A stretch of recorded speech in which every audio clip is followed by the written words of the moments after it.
اجتہادی خطا ہے. وہ یہ سمجھتے تھے کہ حضرت عثمان کے قاتلوں کا انتقام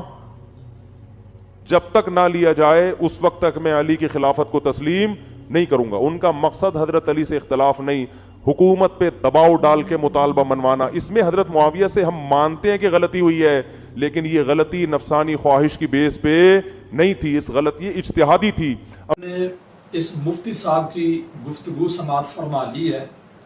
میں اس پہ خود کوئی تبصرہ نہیں کروں گا، یعنی اپنی طرف سے کوئی ایسی بات نہیں کروں گا. میں اس مفتی صاحب کے جو بزرگ ہیں ان کے گھر کی شہادت پیش کروں گا کہ اس کا آپ نے موقف سن لیا ہے، اور اس کے بزرگ اس پہ کیا دلیل دیتے ہیں یا وہ کیا موقف دیتے ہیں وہ میں نے پیش کرنا ہے، اور فیصلہ جو ہے وہ آپ نے خود کرنا ہے. یہ میرے پاس مرکات ہے، 11ویں جلد ہے، یہ آپ دیکھ لیں، اور مکتبہ عثمانیہ ہے. اس کا جو صفحہ نمبر ہے وہ ہے 17، اور جو حدیث ہے 5878 نمبر، یعنی 5878 نمبر حدیث ہے. تو یہ آپ دیکھ لیں، یعنی مکتبہ بھی ان کا، مولانا صاحب ملا علی قاری ان کے، کاغذ بھی ان کا، اور سیاہی بھی ان کی، اور اتنے کڑاکے دار لفظ اس کے بزرگ نے لکھے ہیں.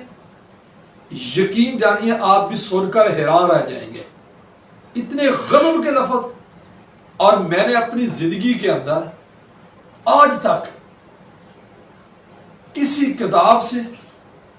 اس طرح کے لفظ نہیں پڑھے، اور نہ ہی کسی زبان سے سنے ہیں. جو لفظ اس کتاب کے اندر ملا علی قاری نے نقل کی ہے، اور وہ لکھتے ہیں کہ قلت، میں یہ بات کہتا ہوں، فَإِذَا كَانَ الْوَاجِبُ عَلَيْهِ أَن يَرْجِعَ عَن بَغْيِهِ بِإِطَاعَتِهِ الْخَلِيفَةَ وَيَتْرُكُ الْمُخَالَفَةَ وَطَلَبَ الْخِلَافَةِ الْمُنِيفَةِ فَتَبَيَّنَ بِهَذَا أَنَّهُ كَانَ فِي الْبَاطِنِ بَاغِيًا وَفِي الظَّاهِرِ مُتَسَتِّرًا بِدَمِ عثمان مرائيا فجاء هذا الحديث عليه نائيا وعن عمله ناهيا لكن كان ذلك في الكتاب مستورا فصار عنده كل من القرآن والحديث مہجورا. یہ ملا علی قاری نے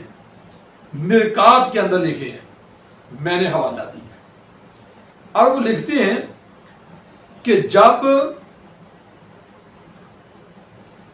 میں کہتا ہوں، ملا علی قاری کہتے ہیں کہ میں کہتا ہوں کہ جب حضرت معاویہ رضی اللہ تعالی عنہ پر واجب تھا کہ وہ اپنی بغاوت سے رجوع کر کے خلیفہ برحق سیدنا علی رضی اللہ تعالیٰ کی اطاعت کی طرف آ جاتے اور ان کی مخالفت چھوڑ دیتے، اور جو خلافت کی طلب اپنے دل میں رکھے ہوئے تھے اس کو چھوڑ دیتے، جو انہوں نے نہیں کیا، یعنی خلافت کو نہیں چھوڑا. تو اس سے یہ ظاہر ہوتا ہے کہ حضرت معاویہ رضی اللہ تعالیٰ باطن میں باغی تھے. کہتے ہیں کہ اس سے یہ ظاہر ہوتا ہے کہ ٹڈوں باغی سی، دل سے وہ باغی تھے، اور ظاہر میں صرف لوگوں کو دکھانے کے لیے خون عثمان کو ڈھال بنائے ہوئے تھے. یعنی عثمان بن عفان رضی اللہ تعالیٰ کے خون کو نا ڈھال بنائے ہوئے تھے، دل میں کچھ اور تھا. آگے لکھتے ہیں، اور یہ جو بخاری مسلم دونوں میں حدیث موجود ہے کہ عمار کو ایک باغی جماعت قتل کرے گی، تو یہ جو چیز ہے معاویہ رضی اللہ تعالیٰ کی پوشیدہ چیز کو ظاہر کرنے والی ہے، اور معاویہ رضی اللہ عنہ کی بغاوت کو روکنے والی ہے. پھر آگے لکھتے ہیں تقدیر میں اسی طرح لکھا ہوا تھا جیسا کہ ہو گیا حضرت معاویہ رضی اللہ تعالیٰ کے عمل اور ان کے رویہ کی وجہ سے قرآن و حدیث دونوں مہجور و متروک ہو گیا، یعنی دونوں کو ایک طرف کر دیا گیا۔ یہ جو بات ہے یہ مرکات کے اندر ملا علی قاری نے لکھی ہے۔ اب یہ جو میں نے پڑھا ہے میں ذاتی طور پہ سمجھتا ہوں اب جو کچھ اس نے کہہ دیا ہے مولانا صاحب اپنی بات سے رجوع کریں، یا یہ جو ملا علی قاری اس کا بزرگ ہے اس کو جھوٹا قرار دیں۔ یار انہوں نے تو بات چھوڑی کوئی نہیں، بالکل واضح کر کے رکھ دیا مسئلے کو کہ وہ جو حضرت معاویہ رضی اللہ تعالیٰ عنہ وہ تو حضرت عثمان کے قتل کو ایک ڈھال بنائے ہوئے تھے، مطلب ان کا حکومت ہی لینا تھا، تو قرآن و حدیث کو ایک طرف کر کے رکھ دیا، تو جو خلیفہ وقت ہے اس کے خلاف تو ان کی جو ہے وہ بغاوت بنتی ہے۔ اس سے پھر یہ بھی ثابت ہوتا ہے جو لوگ یہ کہتے ہیں کہ اگر مجتہد اجتہاد کرتا ہے، وہ تو امام بخاری حدیث لائے ہیں، اگر وقت حاکم اگر اجتہاد کرتا ہے تو اس جو ملا علی قاری کے ہاں تو جو وقت حاکم ہے وہ تو حضرت علی رضی اللہ تعالیٰ تھے،